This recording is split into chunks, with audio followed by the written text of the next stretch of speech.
What is going on, everybody? You're listening and watching to the most authentic place in sports. I'm Sean Davis, and it is draft season. It's been draft season for a little while now, but we are fully into it here. This is our second top 10 list. This is the first video on YouTube, and this will be on podcasting platforms as well. If you guys want to see my personal opinions on all these guys I'm currently working on and in the process of compiling my own draft board. I've probably evaluated about 50 to 75 draft prospects as of right now. So guys, if you guys love the NFL draft, you can check out our YouTube channel at Sports Headlines. Go over to our Twitter. Have a lot of draft-related discussions over our Twitter page. That's at Sports Headline 8. And you guys can go over to our Patreon page. That's patreon.com/Sports Headlines. If you guys love our draft content. But let's get into it here. Starting off with number 10, that's going to be Mr. Seth Williams, wide receiver out of Auburn. You guys can see, I have my grade for him there. I have my draft value. And if you guys want to know more about the grade, the archetype, and what each of these grades mean, like, for example, SPD equals speed, and all those other stuff in the colors, you guys can check that out in the description down below. But 6.57 for me for Seth Williams. He's my number 10 receiver on this list. And what I like about Seth Williams, by the way, so you're looking at a boom or bust. It's kind of more of a lower risk, boom or bust prospect, or higher risk, I'm sorry. And I think my pro comp for him has to be DJ Chark. Bigger bodied wide receiver who, you're going to throw a jump ball 50-50. You're going to target him in the red zone a lot. And, he's kind of quick. I mean, he's not slow by any means. He's not incredibly fast. He's not going to do a whole bunch for you after the catch. He has a pretty solid release, but, you just wonder with Seth Williams, is he going to be that first one in, last one out kind of mentality guy? Because he's shown some laziness on his tape. But Seth Williams, the chemistry he has, you throw the ball in his vicinity, he has solid hands. It's just more to be desired here. He's not incredibly quick. He's not going to do much for you after the catch. And number 9 here is a guy that I did not have on my list at first. And then, there was some draft talk about him, and then I decided, pop on some of this tape. And number 9 for me is, without a doubt, this guy has to be Elijah Moore, wide receiver out of Ole Miss. He has a 6.58 for me. That is that is a boomer bust higher risk more guy for me. And my pro comp for him is Deebo Samuel. And what you see, and yes, Deebo Samuel is a little bit more on the outside, more of an outside receiver, but the traits that they have is very, very similar. And I think Elijah Moore can be on the outside. We just haven't seen it as much, and which is why the release grade is going to be dropped a little bit. Like, you see some of the stuff there, but since he's in the slot and he has that quick twitch, that speed, and in college football, they're a little bit more worried about that. They're not going to man up, press you, and he's in the slot. So it's kind of a tricky situation, but he's kind of slot playmaker archetype build where you're going to scheme up touches for him. So Elijah Moore, number 9, I think he'd be great. And I have to look at some of these wide receivers. If I'm Green Bay, shout out to Warner's team. If you're Green Bay, I don't think you need to go wide receiver in the first round now. I think you could go get you maybe Asante Samuel Jr., go get you another draft need at pick 29, which is, I believe, their pick, and then you go get you maybe an Elijah Moore in the second round, or maybe even a Diamond Brown in the second or third round as well as another guy I really, really like, or Amari Rodgers in the third round. So Elijah Moore kind of reminds me of this Deebo Samuel type of player. You're going to scheme up touches for him, really elusive after the catch.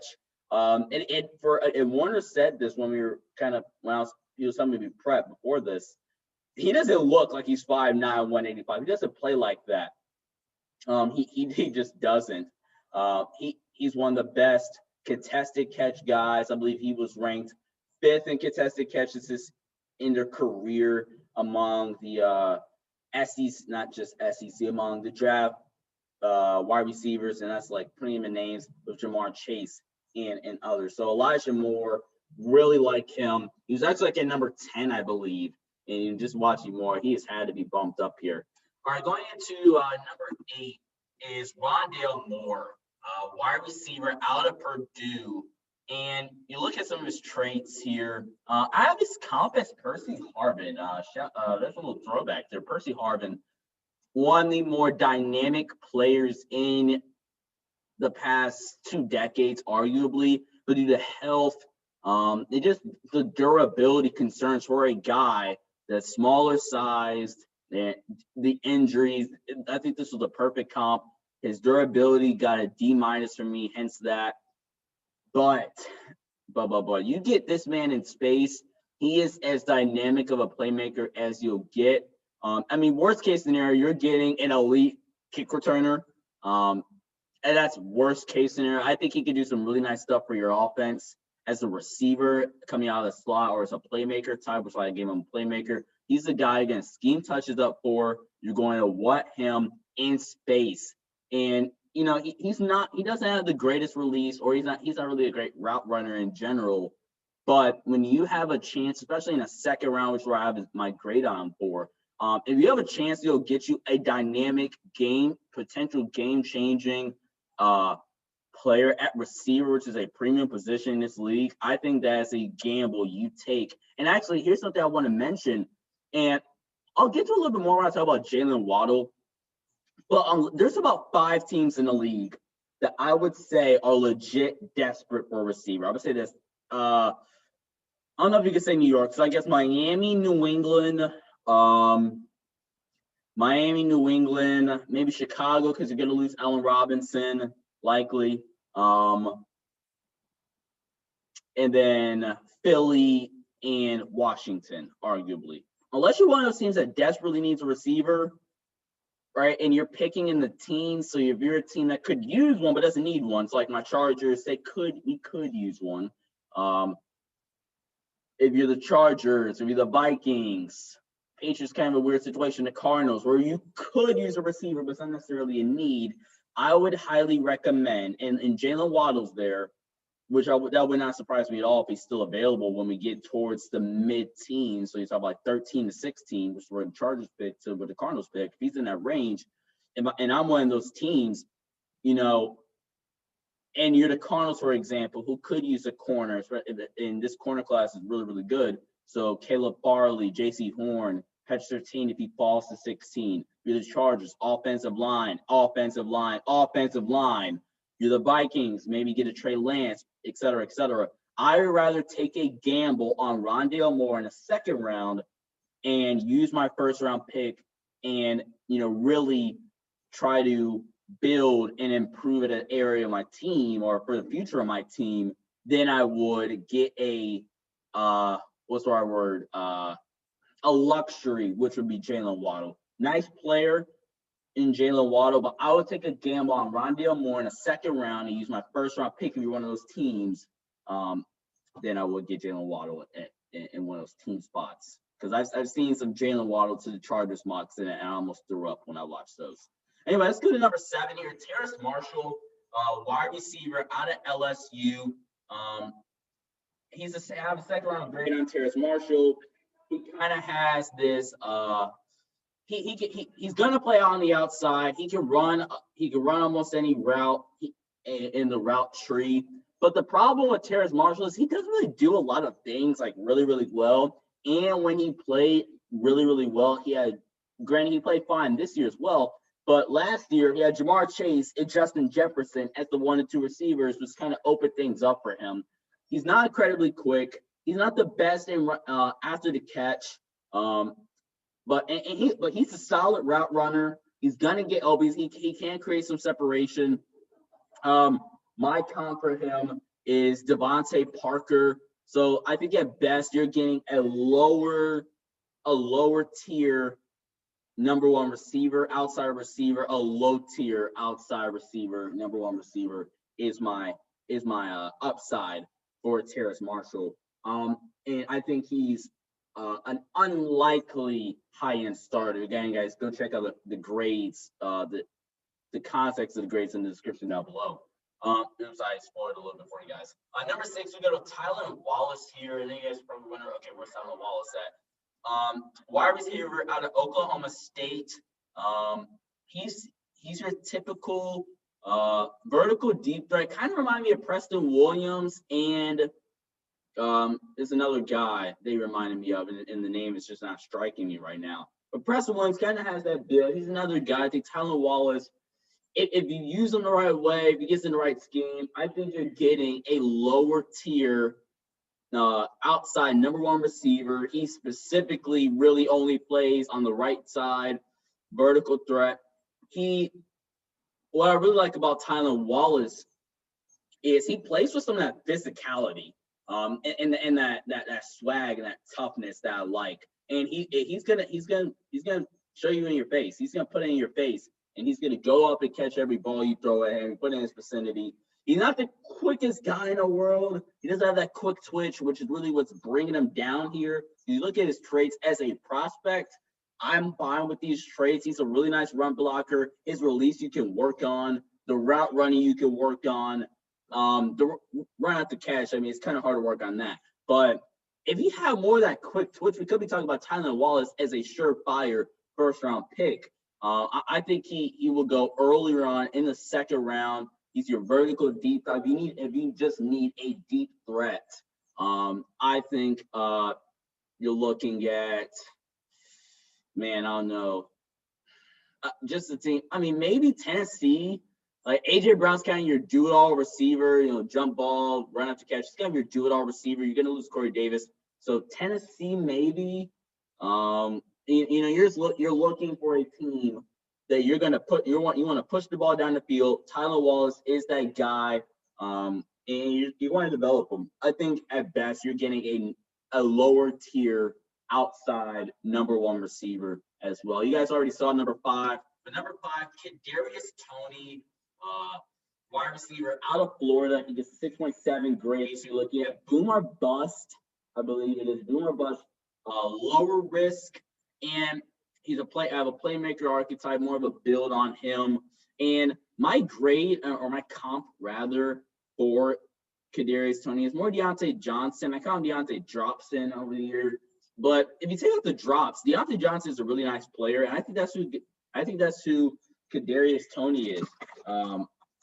A really nice player. You're going to want to get him in space on those short to intermediate routes, scheme up touches for him. Kadarius, so he has that quick twitch off the line of scrimmage. And again, one of the things when you have like any speed in college football, you're not going to get pressed a lot, so it's kind of hard to see, how that release is in man-to-man press situations, especially when you operate a lot out of the slot.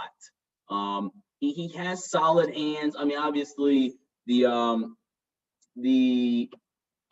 stuff at the Senior Bowl is a little bit concerning, but for Kadarius Toney, what he can do in space as a route runner, just some of the routes he ran at the Senior Bowl, how crisp they were just phenomenal to watch. You want to get him in space, and I think he's another guy you can put in New Orleans. That's a great fit, I think. One of those teams in that runs this Kyle Shanahan-esque scheme, so like a Green Bay, like a Rams. I think he'll be great in one of those games or New Orleans as well. So number 4 here, let's go Jaylen Waddle. I talked about him a little bit earlier. He's the first guy that I think has true high upside. That I think is a lot more likely that he hits that high upside, that extreme high upside. He has that quick twitch. He is extremely fast. He's a barn burner, and he's just great to watch. But here's where my hesitancy comes for Jaylen Waddle. Even when you do press him, I just don't see the release. I don't see the release.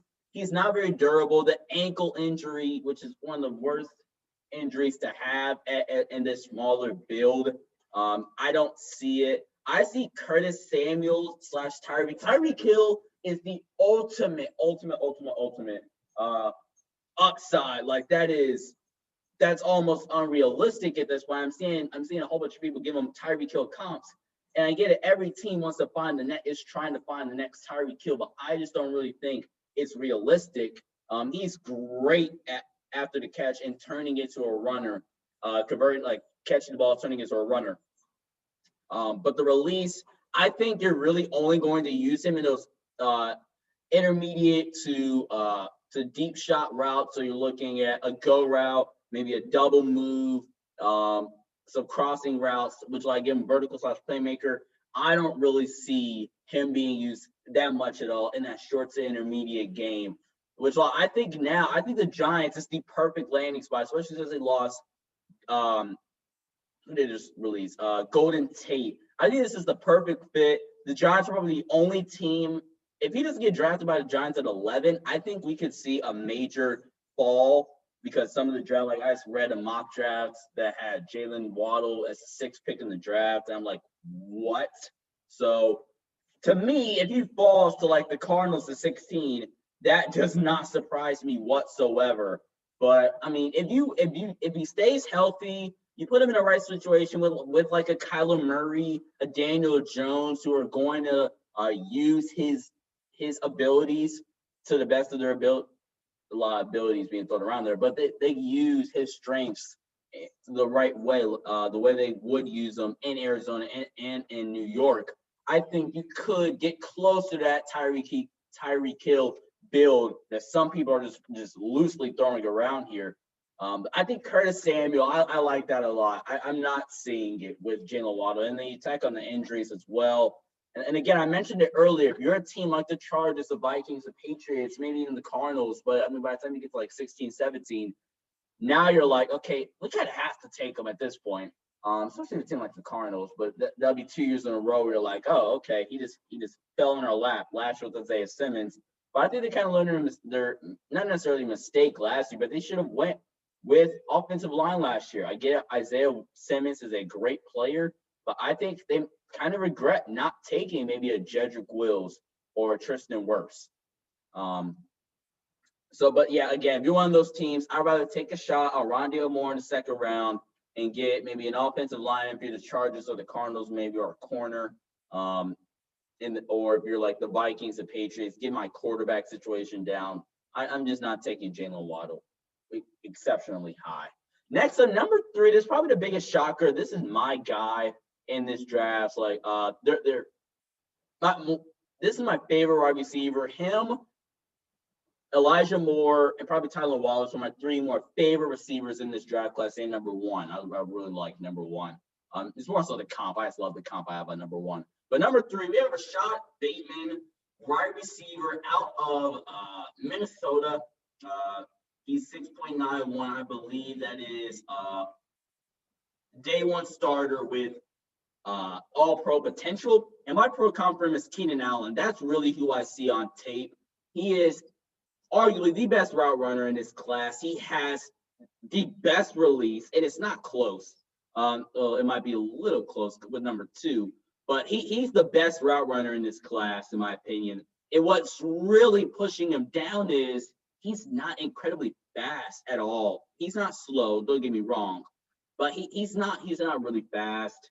He does have that quick twitch, but again, it just really reminiscent of Keenan Allen. Keenan Allen's not exceptionally fast, but they are great on the line of scrimmage. If you press them, they're gonna have you fall on your butt. And I mean, put that in whatever terms you want. You know what I'm trying to say here. They're gonna have you look it's crazy out on the football field. The way they run their routes, their release off the line of scrimmage.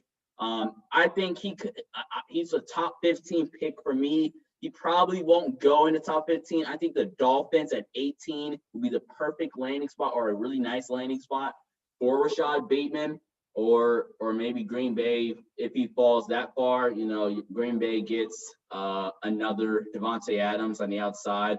I don't think Warner would complain too much about that. But yeah, and actually for a guy, there's another reason why I really like the Keenan Allen comparison here. Keenan Allen, while he doesn't have that speed, he makes guys miss in the run after catch. When he catches that ball, he's going up the field. He's going to make a couple guys miss. Maybe not in the ways like, for example, Elijah Moore, Kadarius Toney, Rondale Moore would in this draft class. But, he's gonna make a couple guys miss. He's gonna fight for extra yardage. He's really tough. No big injuries on his resume. I really like Rashod Bateman. I think a lot of people are really sleeping on Rashod Bateman. So he's my number 3 receiver. He's a top 15 pick in my opinion. He won't go that high, but Rashod Bateman is my guy in this draft. Number 2, Devonta Smith, the Heisman Trophy winner. Vertical possession, Stephon Diggs is my comp for him.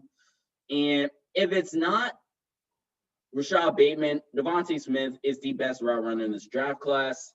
And he has the best release if it's not for Rashod Bateman in this draft class as well. But the biggest difference between Devonta Smith and Rashod Bateman is Devonta Smith can use his speed. He has some of that quick twitch, and you combine that with the elite route running compared similar to Rashod Bateman. And he doesn't have many big injuries. Yeah, I think he dislocated his finger in the national championship game. That's nothing where I'm going to be like, oh my gosh, I'm nervous about him. He's really nice run after catch. He has some contested catch ability that we've seen it this year. And he was producing last year when they had Jerry Jeudy and Henry Ruggs. And then this year, he just blew up this year.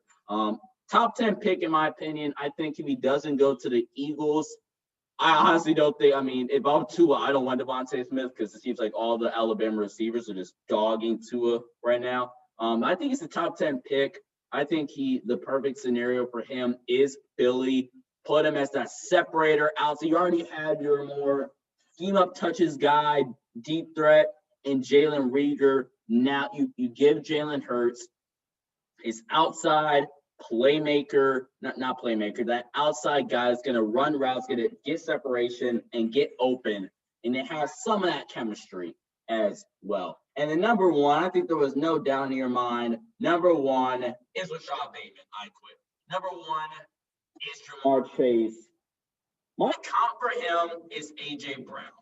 And I love this comp so much. They have this, and noted, if you guys can see there, I gave him an additional grade, physicality, which is he attacks the ball at the catch point so well. It's just so beautiful to watch him go up and snag balls out of defenders' hands, literally. He's not as crisp of a route runner. I'm saying he's bad, but he's not as crisp as a route runner as Devonta Smith and as Rashod Bateman, but he's going up and going to kill you at the catch point. He has nice hands. He's not the fastest guy in the world, but he has some of that speed and that quick twitch. He's great after the catch, very similar to A.J. Brown.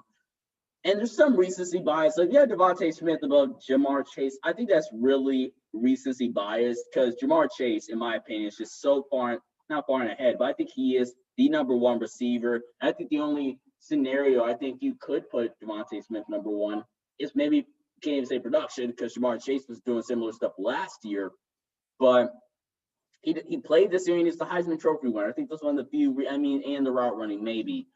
But here's the thing with Ja'Marr Chase. He'll probably be the first or second best player in this draft class. And one of the things that, is still unknown for scouts and why scouts might, overthink it a little bit and by picking Devonta is because when evaluating Ja'Marr Chase, you have to use his last year's tape, 2019-20 tape. Right? Whereas Devonta Smith, you use his more recent tape and see that progression, right?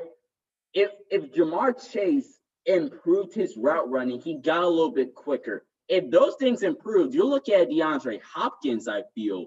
If some of those things, but we can't see that. We didn't get to see that growth from still the best wide receiver prospects last year to this year. We didn't get to see that growth on tape.